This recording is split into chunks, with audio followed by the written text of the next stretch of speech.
Bab 1747. Aib terbesar. Momen yang dinantikan ribuan orang telah tiba. Ini adalah penampilan pertama dari tongkat dewa. Dunia akan menyaksikan kekuatan menakjubkan dari tongkat Tuhan. Richard yang sedang memegang tombol kontrol senjata tongkat Tuhan, sangat gugup hingga seluruh tubuhnya bermandikan keringat dingin. Terutama di pangkalan. Ratusan orang menatapnya dengan gugup. Selamat jalan, adikku. Richard berteriak dan menekan tombol dengan keras. Pada saat yang sama, dia jatuh tersungkur ke tanah. Pada saat ini, seluruh pangkalan seperti terlepas dari beban. Semua orang menghela nafas panjang. Akhirnya momen ini datang. Di seluruh lingkaran Waregel, semua orang mengepalkan tangan mereka erat-erat, menunggu munculnya tongkat Tuhan. 1 detik, 2 detik, titik titik titik titik titik titik. Lebih dari 10 detik telah berlalu. Tidak ada gerakan sama sekali. Tongkat Tuhan tidak menembak sama sekali. Semua orang mengira mereka sedang melamun. Tapi puluhan detik berlalu. Masih belum ada gerakan. Ada apa ini? Apa yang terjadi? Cepat katakan padaku. Ada apa? Titik titik titik titik titik titik. Suara seperti itu bisa terdengar di semua kalangan Waregel. Pangkalan yang bertanggung jawab untuk meluncurkan senjata tongkat dewa bahkan lebih terkejut. Setelah Richard menekan tombol, tongkat dewa tidak menembak sama sekali. Ada apa ini? Semua orang pada awalnya terkejut. Tapi kemudian mereka bereaksi satu demi satu. Semua orang berseru silih berganti. Richard merangkak bangun dan meraung. Apa? Senjatanya tidak berfungsi. Apa yang terjadi? Periksa. Cepat periksa. Seluruh pangkalan berada dalam kekacauan.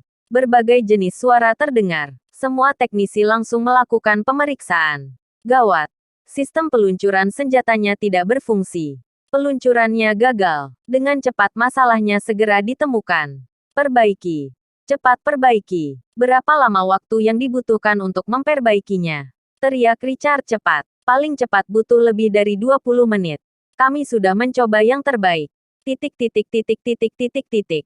Para teknisi mulai memperbaikinya dengan panik. Tidak ada yang menyangka masalah seperti itu akan terjadi pada saat yang paling kritis. Dalam 20 menit penentu ini, Nathan telah meninggalkan Waregel. Tidak mungkin membiarkan tongkat Tuhan meledakkan di tanah negara lain. Bukan. Seluruh pangkalan sunyi senyap. Richard sangat marah sehingga dia membanting meja. Tapi setelah dia berbalik badan, senyum sukses muncul di sudut mulutnya. Ternyata kegagalan sistem peluncuran diatur olehnya. Tujuannya sederhana. Dia tidak ingin tongkat Tuhan ditembakkan. Dia tidak ingin adiknya mati. Richard adalah orang yang sangat melindungi keluarganya. Dia sangat mencintai adiknya.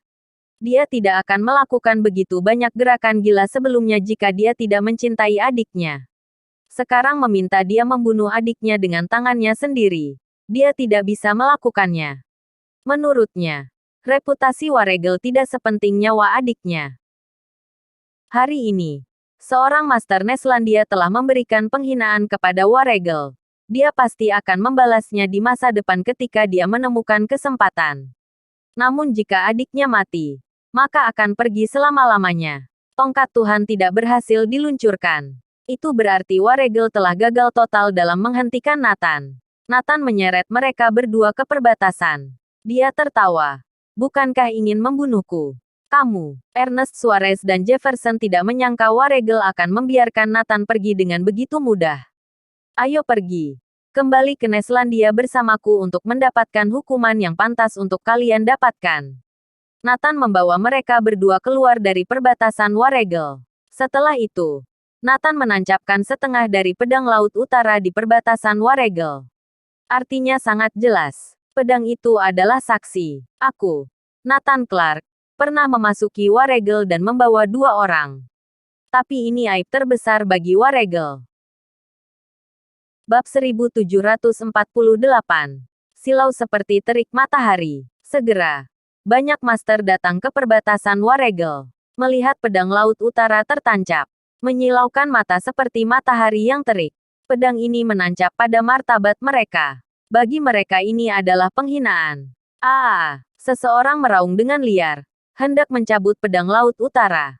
Tunggu, orang yang memimpin menghentikannya. Jangan cabut pedang itu. Harus selalu tertancap di sini. Ini adalah penghinaan yang diberikan musuh pada kita. Mengingatkan kita setiap saat akan hal ini. Semua orang yang hadir memandangi pedang Laut Utara dengan wajah memerah. Semua orang mengepalkan tinju mereka. Hening. Seluruh waregel hening. Mereka telah mengerahkan semuanya. Tapi mereka tetap tidak bisa menghentikan Nathan. Di saat-saat terakhir, tindakan kecil Richard menggagalkan peluncuran tongkat dewa. Sepenuhnya memberikan kesempatan pada Nathan untuk pergi. Saat Nathan melangkah keluar dari perbatasan, seluruh dunia penuh dengan keraguan. Waregel membiarkan Nathan pergi begitu saja. Mustahil. Tidak masuk akal. Tapi fakta terpampang depan mata. Dia telah pergi. Semua kalangan Waregel mengamuk. Memalukan. Hari ini. Sungguh memalukan. Neslandia. Dendam ini akan selalu kuingat. Banyak orang mengepalkan tangan dan tampak murka. Richard juga mengepalkan tinjunya. Adikku. Aku akan menyelamatkanmu kembali. Dan aku tidak akan melepaskan Neslandia. Dia percaya pada satu hal. Walau Jefferson berada di Neslandia, dia tidak akan mati. Rencananya berhasil. Setelah mendengar berita itu, Neslandia benar-benar bergolak. Pertama-tama mereka mengalahkan aliansi Dominion. Sekarang seorang master misterius membawa 2 orang dari Waregel. Memamerkan kekuatan Neslandia. Neslandia tidak takut pada siapapun. Naga tidur berangsur-angsur terbangun. Siapa yang bisa mengalahkannya? Sekarang Neslandia menunjukkan dirinya sebagai negara adidaya. Tidak takut pada apapun. Dengan begitu, selebriti dan orang kaya yang melarikan diri dari Neslandia sebelumnya benar-benar terkejut. Mereka telah bersusah payah melarikan diri. Siapa yang menduga bahaya teratasi dengan cepat. Bahkan Neslandia juga menunjukkan sisi kuatnya. Siapa yang akan menduga situasi seperti ini? Neslandia tetap yang terbaik. Sekarang jika mereka ingin kembali pun akan sulit. Apalagi mereka telah melepaskan kewarganegaraannya. Yang paling sulit adalah orang-orang Neslandia yang melarikan diri ke Waregel. Awalnya, ketika Ernest Suarez akan menjadi raja, dia merekrut hampir semua orang terkemuka. Tapi sekarang Ernest Suarez ditangkap. Segalanya runtuh.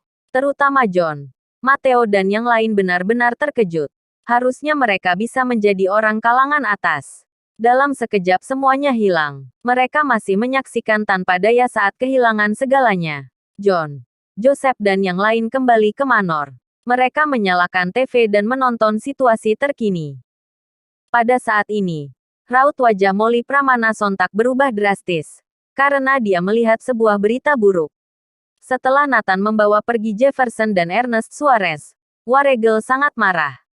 Karena marah, Waregel mengumumkan bahwa orang-orang yang dulu berkewarganegaraan Neslandia di negara Waregel ini akan diusir setelah menyita semua properti mereka dan merampas identitas mereka.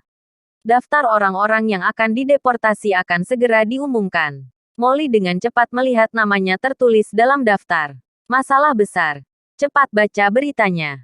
Molly mengingatkan. Apa? Semua orang mulai melihat daftar nama. Semua orang yang berada di sana melihat nama mereka di dalam daftar. Waregel ingin menyita semua properti mereka dan mengusir mereka.